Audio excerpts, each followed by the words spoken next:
lovelies, welcome to another K-drama journal with me video. This time we are going to be talking about one of my favorite drama from last year, which is Itaewon Class.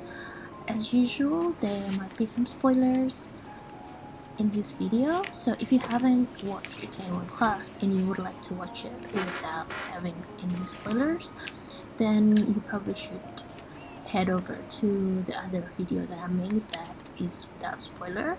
That one will only have soft music, so as long as you don't read into what I'm writing, you'll be fine and it'll be spoiler free. So let's just get started.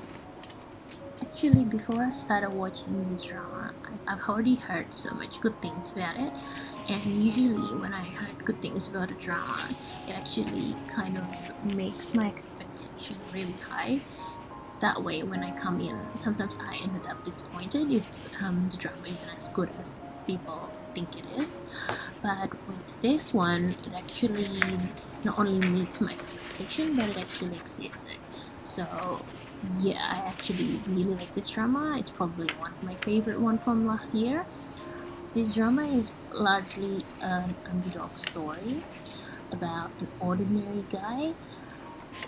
He's not rich and he's not very poor, but he's in like middle class. But he gets bullied a lot when he was younger because there's other people that's richer and they abuse their power and he ended up losing his dad because of the person that bullied him in school. But that bully didn't actually get the punishment he deserved because the bully was richer, and then the parents could actually, pay some people for the son to get out of his crimes. And not only that, the dad of the friend that bullies him also was talking bad about him, and there was a lot of things going. So this main character, which is Park, he has to go to jail, and his crime was not too big. I mean, crime is a crime, but compared to the bully that actually killed the father, it's a very small crime compared to the murder that the bully did. But obviously the bully didn't get any jail sentence, and Park had to do some a few years in jail. And when he comes out, he works really hard to start up a restaurant business on his own, and the drama actually follows how he actually expanded the restaurant business, and his goal was to be better than the company of the dad of the friend that bullies him. So in the end, he exceeds it, and it's just really, really satisfying to see his journey from someone that was like just got out of jail, can't really get a job, into someone that's owning $1 million company that's global, and it's actually grown much better than what the dad of the bully has. So there's so much things that I really like about the show, so I'm just gonna tell you the things that I didn't really like first, because that's a small list. So I didn't really like how they didn't change Bakseroi's hair. Well, it's a small thing, right? And it's from a comic, and he has that hair in the comic for throughout. But I just find that that's the hair he has when he was young, and then when he was just starting out with the restaurant business. Do you know when he owned a multi-million dollar business, he can probably afford to go to some like nicer hairdresser to actually get a nicer haircut. So I just find it really weird that it just stays throughout. There might be a backstory about it. I don't know, maybe it's a haircut that his dad usually gives him and he wants to keep the memory. I don't know, this is me just speculating. And another thing that I didn't really like is I feel like the love story isn't very believable almost, because it's unconventional, and I didn't really feel the chemistry between Park and Isol, even though she likes him a lot for a long time, and then he kind of likes her back, but it feels quite sudden. And to be honest, this is like one of those things, like the drama I talked about before, which is startup, where in the beginning you're already being introduced to a guy and a girl, and obviously for this one, we were introduced in the beginning with Park and Sua, and they have like ongoing like romantic feelings to each other that didn't really materialize.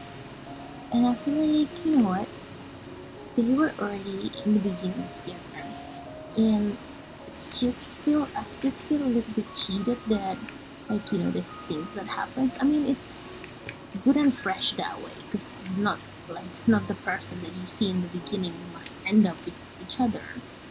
But I don't know, I think it's the age gap that I feel like they have between Baxiroid and Miso that doesn't really exist. Like, I didn't really root for them that much. But there's so much things to love with this drama.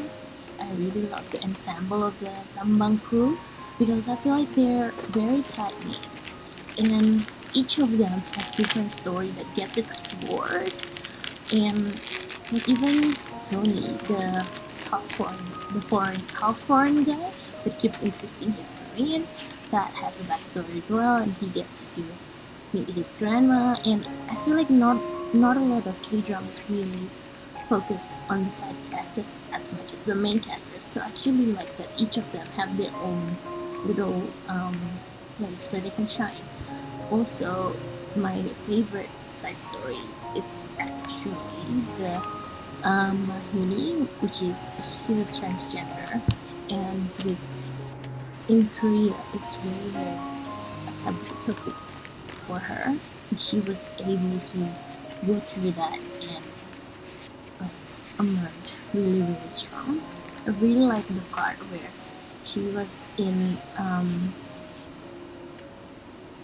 TV show, and she actually told everyone that she's a transgender.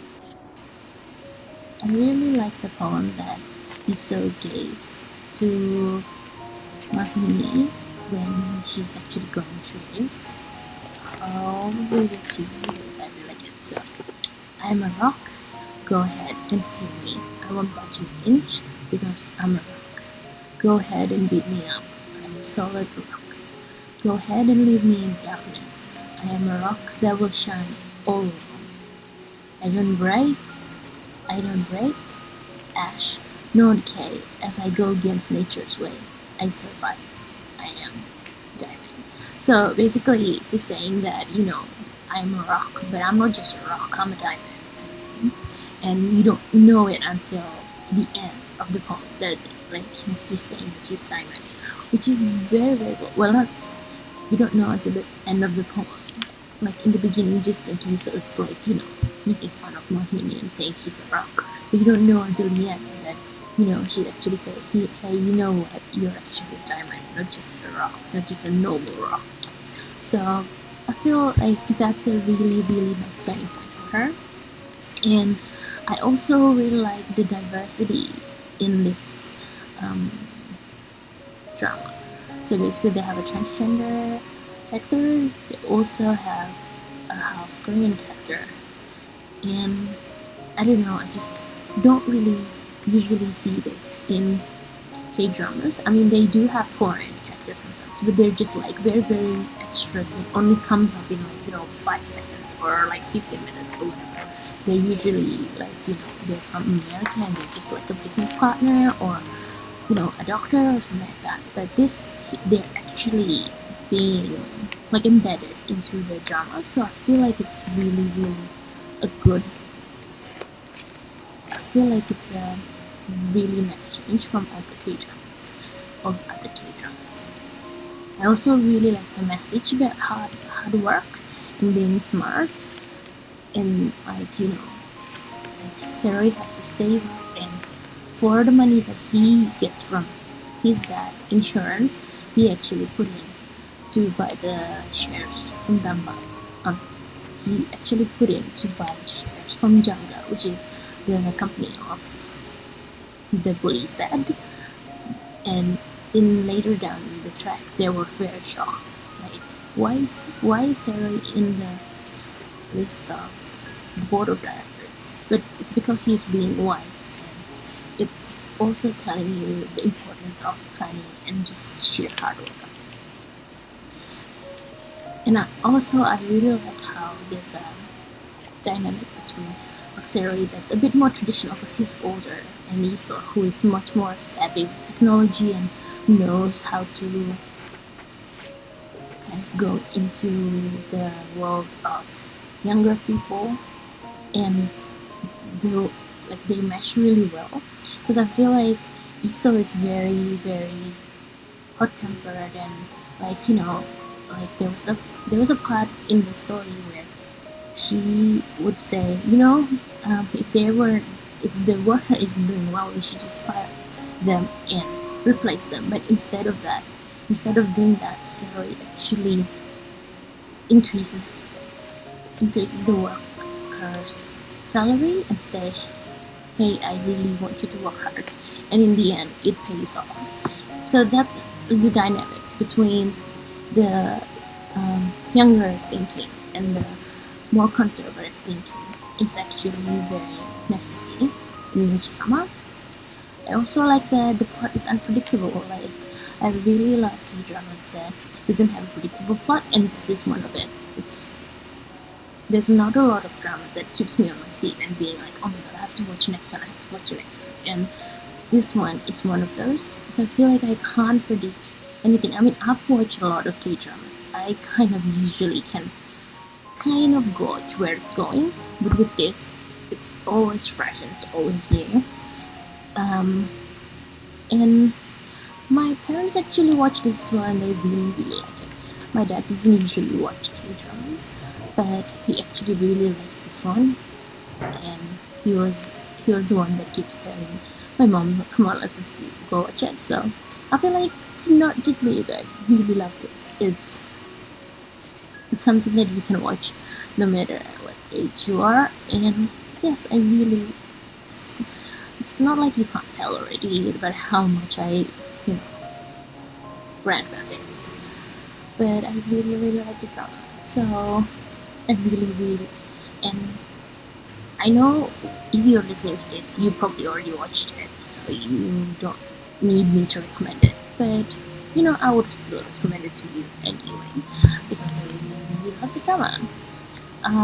So yes, I'm running out of things to say, but if you have any drama recommendation, do tell me, and also do tell me if you like the ranty one like this, or do you just like the songs ones, because I'm thinking of doing both of this for a while, but then in the end I'm just gonna settle for one, because I feel like it's kind of weird to have two videos that's doing this basically.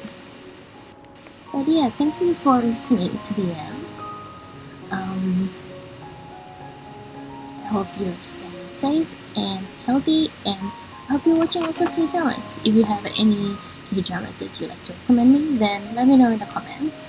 And if you're not a subscriber yet, then please do subscribe, because I am planning to do a lot more of this K-drama journal with me, because I actually really really enjoy it.